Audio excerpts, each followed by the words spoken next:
चलिए आज देखते हैं measuring the rate of motion. Right, यानी आज हम मोशन की प्राइस पूछने वाले हैं। नहीं, ऐसा नहीं है। जानते हैं what is the rate of motion. ठीक है, किस तरीके से उसके रेट को मेज़र कर सकते हैं उसको आज हम जानेंगे। ठीक है, चलिए। तो सबसे पहले अगर हम बात करें तो आपने ये दो फिगर देखी होगी, figure A and B. Right, आप ध्यान से देखिए, यहाँ पे बॉलिंग स्पीड दी हुई है इन किलोमीटर स्लैश एच। इसको कैसे पढ़ेंगे? किलोमीटर पर आर। 140, 143, 135, 145, 132, 130, ये स्पीड दी है कितनी स्पीड से बॉल को फेंका गया है, और यहाँ पे क्या लिखा है? किलोमीटर पर आर। ठीक है, आपने रियल लाइफ में किस तरह ऐसे बोर्ड भी देखे होंगे। राइट, स्पीड लिमिट की 50 किलोमीटर पर आर की स्पीड से ज़्यादा स्पीड में आपको नहीं जाना है for car, and for this truck और हैवियर व्हीकल 40 किलोमीटर पर आर की स्पीड से ज़्यादा नहीं जाना है। राइट, तो ऐसा आपने रियल लाइफ में देखा होगा। प्लस आपका जो स्पीडोमीटर होता है वहाँ पे भी किलोमीटर पर आर इस तरीके से स्पीडोमीटर में लिखा होता है। ठीक है, तो ये दो चीज़ें आपने ऑब्जर्व करी। तो सबसे पहला क्वेश्चन आना चाहिए कि what does it mean. Right, इसका मतलब क्या होता है? हमने पढ़ तो लिया कि speed of a ball is 143 kilometre per hour, but actually इसका मतलब क्या होता है? हम इससे क्या समझते हैं? तो अगर मैं सिंपल लैंग्वेज में आपको समझाऊं, सपोज यहाँ पे लिखा है 143 किलोमीटर पर आवर, यानी कि मान लो ये स्पीड है बॉल की। ठीक है, और मान लो कि मैंने 1 आवर ले लिया। ठीक है, टाइम लिया मैंने 1 आवर। राइट, एच और -1 लिखा हुआ है। अब अगर मैंने इस बॉल को फेंका और अगर ये 1 आवर तक मूव कर रही है तो उसकी स्पीड वो कितना डिस्टेंस ट्रैवल करेगी पता है? 143 किलोमीटर वो ट्रैवल कर देगी 1 घंटे में। इसका मतलब ये होता है। राइट, आप इमेजिन कर पा रहे हो, अगर आप चलते हो तो 1 घंटे में आप 4 किलोमीटर चल पाते हो एवरेज। राइट, ये पर्सन टू पर्सन डिपेंड कर सकता है। यानी 1 घंटे में अगर आप चल के कहीं जाते हो तो आपको कितना किलोमीटर आप ट्रैवल कर पाते हो? सिर्फ 4 किलोमीटर चल के, या 5 किलोमीटर। राइट, यहाँ पे ये 1 घंटे में ये बॉल 143 किलोमीटर कवर कर लेगी अगर 1 घंटे तक ये बॉल इसी स्पीड से चलती रही, तो इसका मतलब ये होता है। तो बेसिक आइडिया पता चल गया क्या है इसका मतलब। ठीक है, नाउ दूसरी बात करते हैं कि डिफरेंट ऑब्जेक्ट में take different amount of time to cover a given distance. मान लो ये थी बॉल की बात, मान लो ये बॉल है। राइट, यहीं पे अगर आपको बोल दिया कि आपको अगर इतना डिस्टेंस कवर करना है तो कितना टाइम लगेगा, तो आपको डिफरेंट टाइम लगेगा। राइट, समझ में आई बात? सो सम ऑफ देम मूव फास्ट, कुछ बॉल बहुत फास्ट जा रही है, कुछ बहुत फास्ट जाएंगे और कुछ बहुत स्लो जाएंगे। ठीक है, so the rate at which the object move can be different. ठीक है, कोई फास्ट है कोई स्लो है, वो रेट डिपेंड करता है। राइट, नाउ अब आता है important concept. One of the way of measuring the rate of motion, एक तरीका होता है जिससे हम उस ऑब्जेक्ट के रेट ऑफ मोशन को पता कर सकते हैं कि to find out the distance travel by an object in unit time. ठीक है, यानी कि चलो ये बॉल है ना, 1 घंटे में इतना किलोमीटर जा रही है। आप कितना जाओगे 1 घंटे में? आप बोलोगे मैं 5 किलोमीटर चले जाऊंगा। तो पर यूनिट टाइम पे मेजर करना।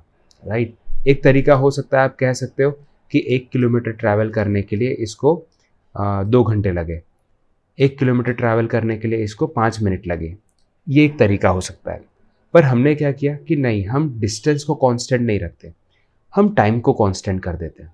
राइट, हम ऐसा बोलते हैं कि 1 घंटे में आप कितना किलोमीटर ट्रैवल करोगे, इंस्टेड ऑफ टेलिंग कि 1 किलोमीटर कितने टाइम में ट्रैवल करोगे। ये समझ पा रहे हो? बहुत डीप मीनिंग है। राइट, इसलिए मैं थोड़ा सा यहाँ पे समझा रहा हूँ। ठीक है, तो हमने यूनिट टाइम ले लिया। Right, now the quantity is referred as a speed, और इसी क्वांटिटी को हम क्या कहते हैं? स्पीड कहते हैं। ठीक है, now the SI unit of speed is what? Metre per second, यानी मीटर अपॉन सेकेंड, यानी 1 सेकेंड में कितने मीटर ट्रेवल करोगे ये बताना है, तो this is the SI unit. Right, symbol यहाँ पे दिया हुआ है, मैंने इस तरीके से लिखा, यहाँ पे इस तरीके से भी आप लिख सकते हो। राइट, समझ पा रहे हो? माइनस साइन ऊपर लगाया हुआ है। अब मैंने ये जो चीज़ें ग्रीन में लिखी है ना, आप थोड़ा सा ये सारी चीज़ सीधा रट लेना, मतलब ये बहुत इंपॉर्टेंट चीज़ है, इसलिए मैंने इसको ऐसे ग्रीन में मेंशन कर दिया है। ठीक है, तो ये चीज़ें आपको याद होनी चाहिए। अब हो सकता है आप इस तरीके से भी मेज़र करो, मीटर पर सेकंड की जगह पर आप ऐसा भी बोल सकते हो सेंटीमीटर पर सेकंड, तो आप ऐसे लिखोगे। आप किलोमीटर पर आवर भी लिख सकते हो, तो आप इसको ऐसे लिखोगे, ठीक है। अपॉन में ना लिख के इसको जब ऊपर लिख देते हैं ना, तो मान लो अपॉन में इसकी पावर 1 है तो ऊपर चला जाता है ना, तो इसकी पावर -1 हो जाती है, बस यही इसका मतलब है, ठीक है। तो कंफ्यूज नहीं होना है। Now to specify the speed of an object we require only magnitude, ठीक है। तो यहाँ पे जब हम स्पीड की बात कर रहे हैं ना, यहाँ पे जब डायरेक्शन की बात करेंगे ना, जब नेक्स्ट उसमें, तो एक अलग क्वांटिटी को हम डिफाइन करेंगे, दैट इज़ वेलोसिटी, वो मैं उस वक्त ही डिफाइन करूँगा, ठीक है। पर यहाँ पे जब हम स्पीड की बात कर रहे हैं तो हम सिर्फ और सिर्फ मैग्नीट्यूड की बात कर रहे हैं। समझ पा रहे हो? हमें डायरेक्शन से कोई मतलब नहीं है। Now the speed of an object need not be the constant, ठीक है। जैसे कि हमने लास्ट लेक्चर में देखा था कि नॉन यूनिफॉर्म स्पीड हो सकती है, नॉन यूनिफॉर्म मोशन हो सकता है। ऐसा नहीं है ना कि कोई भी ऑब्जेक्ट एक ही स्पीड से जाएगा, यहाँ से ए से लेके बी तक एक ही स्पीड से जाएगा, ऐसा तो है नहीं। वो डिपेंड कर सकता है, ठीक है। ट्रैफिक आ गया तो थोड़ा कम स्पीड से जाएगा, फिर वापस स्पीड बढ़ा देगा, तो कांस्टेंट नहीं होता है, ठीक है। नाउ अगर हमें कोई मोशन को डिफाइन करना है, राइट, और किसी ऑब्जेक्ट की स्पीड को डिफाइन करना है, तो हमने एक और क्वांटिटी नहीं बट एक और टर्म हमने इंट्रोड्यूस किया, उस टर्म को कहेंगे that is average speed, right. So average speed of an object is obtained by dividing total distance travel by an total time taken. Suppose यहाँ से लेके, मैं यहाँ पे एक एग्जांपल लेता हूँ, यहाँ से लेके पहले ए से लेके वो भाई साहब बी तक गए, मान लो उसने 20 किलोमीटर पर आवर की स्पीड से चला, फिर बी से सी में वो 30 किलोमीटर पर आवर की स्पीड से चला, राइट। तो अब यहाँ पे स्पीड चेंज हो रही है, तो हम क्या बोलेंगे, ए से लेके सी तक कौन सी स्पीड पे गया, नहीं बता पाएंगे। तो इसलिए एक और टर्म हमने इंट्रोड्यूस किया, दैट इज एवरेज स्पीड का। तो अब सीधा बता दो ना कि यहाँ से यहाँ कितना डिस्टेंस है, उसने बोला भाई इतना डिस्टेंस है, उसको कितना टाइम लगा यहाँ से यहाँ तक में, वो बता दो, तो आप सीधा एवरेज स्पीड निकाल दो, ठीक है। सो इसका फॉर्मूला हो जाता है total time travel upon total distance travel upon total time, ठीक है। अब टोटल डिस्टेंस को काफ़ी बार एस से डिनोट करते हैं, कंफ्यूज नहीं होना है, ठीक है। काफ़ी जगह पे डी से डिनोट करेंगे, काफ़ी जगह पे एस से डिनोट करते हैं, राइट। और टी से टाइम, और ये वी जो दिख रहा है ना, उससे स्पीड। समझ में आई बात? आप अपनी मर्जी से भी कर सकते हो, बट कुछ स्टैंडर्ड्स अगर बुक फॉलो कर रही है तो वो आपके लिए आसान हो जाएगा अगर आप उसी को फॉलो करते हो, और एटलीस्ट जब वो लोग यूज़ करते हैं तो आपको पता होना चाहिए। समझ में आ गई बात? ना मान लो कि एक कार है जो ट्रैवल कर रही है 100 किलोमीटर 2 घंटे में, राइट। तो आप क्या बोलोगे, 100 divide by 2 that is 50 kilometre per hour. पर इसका मतलब ये नहीं है ना कि ये कार हमेशा 50 किलोमीटर पर आवर की स्पीड से चली है, कभी वो तेज भी चली होगी, कभी वे स्लो भी चली होगी, पर हमने डायरेक्टली क्या बोल दिया, एवरेज स्पीड बोल दिया, ठीक है। जब हम कहते हैं कि स्पीड, जब भी हम बोल देते हैं कि 50 kilometre per hour, 70 kilometre per hour, तो हम एवरेज स्पीड बोलते हैं हमेशा, ठीक है, जनरल लैंग्वेज में। चलिए एक क्वेश्चन देख लेते हैं। If an object travel 60 metre in 4 second, ठीक है,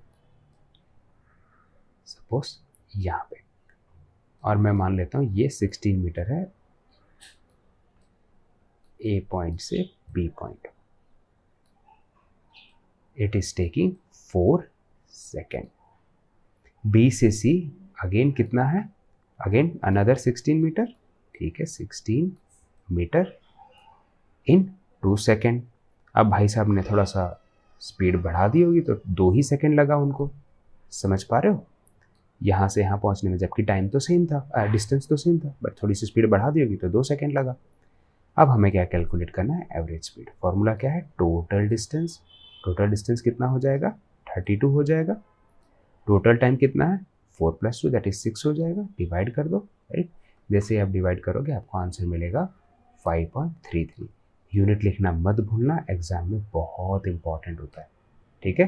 that is metre per second, this is the average speed. समझ में आ गया?